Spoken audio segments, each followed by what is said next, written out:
नमस्कार मित्रांनो, स्वागत आहे तुमचं माझ्या नवीन ब्लॉगमध्ये।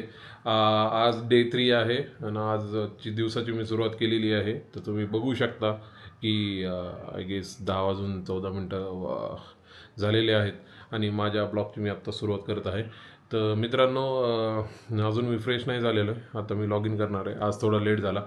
काल रात्री मला आहे ना जवळपास किती वाजले 1:30 वाजला एडिटिंग करताना। आणि माझ्यासाठी काय नाही, गोष्टी लर्निंग असल्यामुळे थोडा टाईम लागतो आहे, पण होऊन जाईल एकदा मला प्रॅक्टिस झाली ना, तर त्या गोष्टी पण एडिटिंगच्या लवकर होऊन जातील।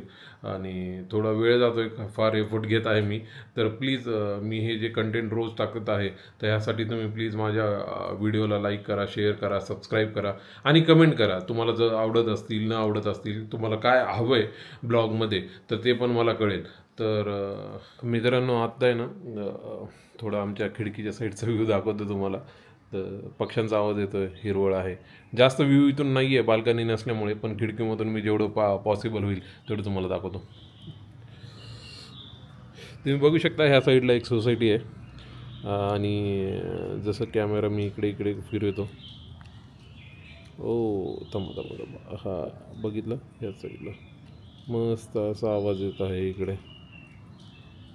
नमस्कार मित्रांनो, माझ्या वाईफने माझ्यासाठी काय म्हणतात त्याला, काढा बनवलेला।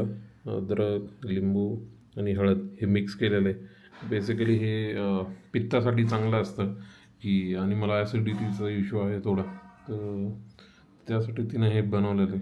तर मी हा टेस्ट करतो, कसा आहे टेस्ट सांगतो। ठीक आहे, म्हणजे थोडं कडू आहे, पण घेऊ शकतो मी। जर तुम्हालाही ॲसिडिटीचा त्रास असेल तर सकाळी सकाळी उपाशी पोटी हा काढा तुम्ही घेऊ शकतात आणि तुम्हाला त्याचे फायदे पण होतील। ॲसिडिटीपासून तुम्हाला प्रॉब्लेम होणार नाही। नमस्कार मित्रांनो, माझा सकाळचा चहा आलेला आहे, आवडता चहा। जर तुम्हाला दाखवतो, जस्ट 1 सेकंड। बघू शकताय आजचा चहा आहे आणि सोबत आज 3 बिस्किटे आहेत मला खायला। मित्रांनो, आजकाल ना ऑनलाईन गेमिंगचा फ्रॉड एवढा वाढलेला आहे की ह्यामध्ये भरपूर लहान लेकरं आहेत, काही एजड पण आहेत जे ऑनलाईन गेम खेळतात आणि ज्यामध्ये पैसे घालवतात।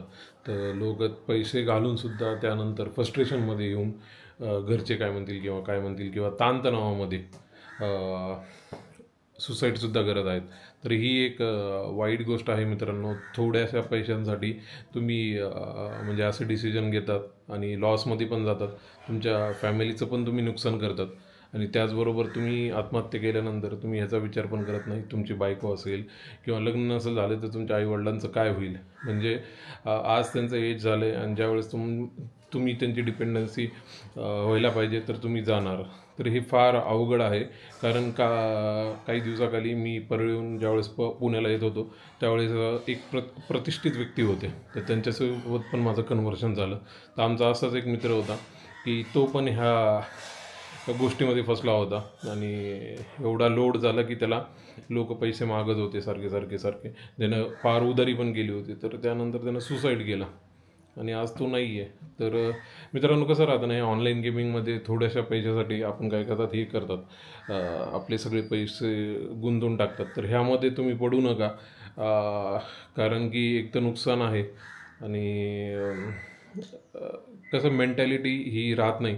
एक तर घरच्यांनी काय करायचं तुम्ही नसल्यानंतर, आणि जर तुम्ही असताल पण पैसे घालवताल, तर कसं असतं, आईवडिलांनी मेहनतीनं घाम गाळलेला असतो आणि एक रुपया जोडलेला असतो आणि तुम्ही असे जर पैसे वाया घालत असाल तर हे अत्यंत चुकीचं आहे। असल्या गोष्टी करू नका आणि कुणी करत असेल तर त्यांनाही तुम्ही थांबवा, ही माझी तुम्हाला रिक्वेस्ट आहे। मित्रांनो, तुम्ही म्हणताल मी काय हे प्रवचन देतो, ॲक्च्युली हे प्रवचन नाही आहे, ही रिॲलिटी आहे। आणि आजच्या जमान्यामध्ये जर तुम्हाला स्टेबल पुढे जायचं असेल ना, तर असल्या गोष्टीमध्ये बसू नका।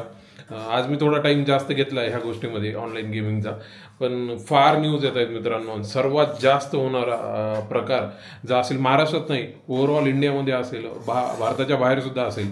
पण मित्रांनो, अशा गोष्टी करू नका प्लीज, ही माझी तुम्हाला रिक्वेस्ट आहे। आणि मेहनतीचे पैसे कमवा आणि मेहनतीचे पैसे कमवा, चांगल्या ठिकाणी गुंतवा आणि त्याच्यामधून परतावा घ्या, पण असल्या गोष्टी प्लीज करू नका। मित्रांनो, माझा सकाळचा नाश्ता आला आहे आणि आज नाश्त्यामध्ये तुम्ही बघू शकता, आज आहे उपमा दही। तर चला, तर मग मी आजचा सकाळचा नाश्ता करतो। मित्रांनो आत्ता 1 वाजत आहे. आत्ता आमचा डेली कॉल आहे कस्टमरसोबत. चला तर तो कॉल घेऊया.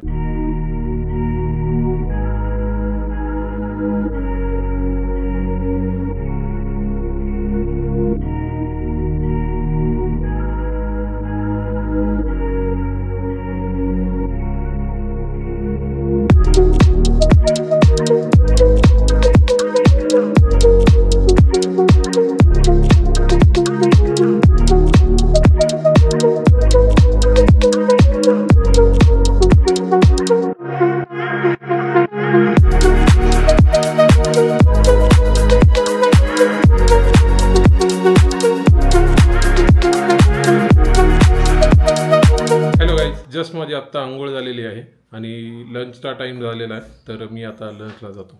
मित्रांनो माझा लंच आलेला आहे, तर लंचमध्ये काय आहे मी तुम्हाला दाखवतो. आज जेवणामध्ये आहे चपाती, मेथीची भाजी, लिंबू आणि मिरचीचं लोणचं आणि काकडी. हॅलो गाईज, आज आमचा जो डेली कॉल झाला त्यामध्ये क्लायंट म्हणत होता की जी आम्ही फंक्शनॅलिटी ॲप्लिकेशन टेस्ट करतात ते क्रोम ब्राउझरवर करतात, पण ती फंक्शनॅलिटी वर्क करत नाही एजवर. तर बेसिकली आम्ही तिथे डेव्हलपमेंट आणि टेस्टिंग नाही करत, पण आता तो म्हणतो टेस्टिंग करायची आहे. तर आता आम्हाला टेस्टिंग करायला लागेल आणि एक्स्ट्रा काम आज वाढलं आहे. तर त्यामध्येच आम्ही सकाळपासून डेव्हलपमेंटची टीम आणि टेस्टिंग टीम इन्वॉल्व आहे. तर आम्ही तेच बघत आहे, तर असा इश्यू काय येत आहे. तर त्यामध्येच थोडा आमचा आज दिवसभर जात आहे. कधी कधी वाटतं काहे को ये दुःख कम नहीं होता, बढ़ता ही जाता है. जे म्हणतात ना अजाईल, कस्टमरचं satisfaction is the most important. त्या सॅटिस्फॅक्शनच्या नादात एवढे टास्क येत राहतात. डेव्हलपमेंट टीम डेव्हलप करत राहते, टेस्टिंग टीम ते फिक्स करत राहतं. त्याच्यामुळे अजाईल जेवढं कस्टमरसाठी चांगलं आहे तेवढं ॲज अ इंजिनियरचं बघायला गेलं तर आपल्याला भरपूर काम वाढतं. त्याच्यामुळे थोडा प्रॉब्लेम आहे, पण ठीक आहे. अशा गोष्टी असल्या पण पाहिजेत. पण थोडा काय म्हणतात ट्रेस लेवल वाढते. तर ट्रेस लेवल काम की तुम्हाला काम येतं, एक्झिस्टिंग टास्क पण टेस्ट करायला लागतात, एक्झिस्टिंग काम पण करायला लागतं आणि वरून तू कस्टमर रिक्वायरमेंट घेऊन येतो तर तो पण फिक्स करायला लागतो आणि तो पण प्रायोरिटी असते. तर असंच आहे आय टीमध्ये, असंच राहतं बेसिकली की प्रायोरिटी पण महत्त्वाची आहे, कस्टमरचं सॅटिस्फॅक्शन पण महत्त्वाची आहे आणि मेथडॉलॉजी पण फॉलो करायला लागते काहीतरी आउटपुट कस्टमरला देण्यासाठी. तर त्यामध्येच आम्ही सगळे आत्ता आहोत, जो इश्यू आम्ही आत्ता फिक्स करत आहोत. मित्रांनो बघू शकता आत्ता 6:17 झालेत आणि माझं ऑफिसचं काम अजून पण चालू आहे. एक 10-15 मिनटानं मी बंद करणार आहे.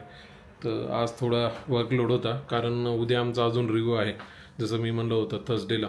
तर त्याआधी मला टास्क टेस्ट करायच्यात. एक म्हणजे 2 दिवसाखाली जेव्हा आमचा रिव्ह्यू होता त्यामध्ये एक टास्क आमचा कंप्लीट नाही झाला. तर तो मला टेस्ट करायला लागला, कारण की त्याच्यामध्ये मल्टिपल सिनारिओ होते आणि टेस्टिंग होत्या. तर तो आत्ता मी टेस्ट केला आहे. तर अजून एक 1 राऊंड ऑफ टेस्टिंग मी उद्या करणार आहे. तर आजच्या पुरतं एवढंच होतं ऑफिससाठी. तर आजचं काम एक 10-15 मिनटात माझं होऊन जाईल. मित्रांनो आज डिनरमध्ये स्पेशल मेनू आहे पावभाजी. तर माझ्या बायकोनं बनवलेली आहे. चला तर मग तुम्हाला दाखवतो. तुम्ही बघू शकता पावभाजी विथ बटर, कांदा, लिंबू आणि पाव. मित्रांनो टेस्ट सांगतो कशी झाली आहे. Just 1 second. मस्त एक नंबर झाली आहे मित्रांनो आत्ता 11 वाजता आहेत आणि आजचा ब्लॉग मी इथे संपवत आहे. जर तुम्हाला माझा आजचा ब्लॉग तुम्हाला आवडला तर प्लीज लाईक करा, शेअर करा, सबस्क्राईब करा आणि कमेंट करा. आणि चला तर मग आपण उद्या भेटूया. तोपर्यंत बाय, गुड नाईट.